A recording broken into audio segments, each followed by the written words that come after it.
تستمع شكوى.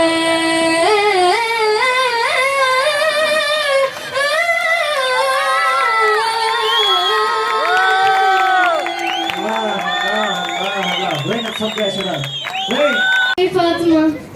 فاطمة، الله عليك يا فاطمة. أنا طبعا الشكون إنه برغم البساطة في إمكانيات إحنا ما نقارنش أنفسنا بفويس MBC، لكن نحن ننافس بالأصوات هذه. إحنا مش أقل منهم بالأصوات، بالعكس في عندنا أصوات أفضل من هناك بكثير. يطلعوا الشباب طبعا أو البنات بدون أي تون موسيقي، بدون أي موسيقى مصاحبة لهم، مع ذلك أمتعونا ولا لا؟ نسمع تحية.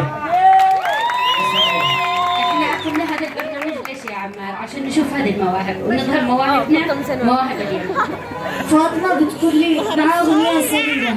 الوقت ما سمعت يا فاطمة في الأيام في الحلقات القادمة يا فاطمة. طبعا سمعت كثير يا فاطمة. أسمعك.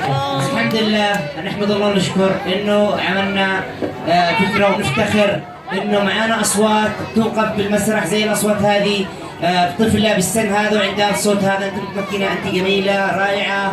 وطبعا يعني افتخر انه اليوم جيتي وشاركتي معنا في المسرح. شكرا جزيلا حبيبي، ان شاء الله تكوني معي. فاطمة، الاختيار لك. عمار، محمد، سماح. عمار.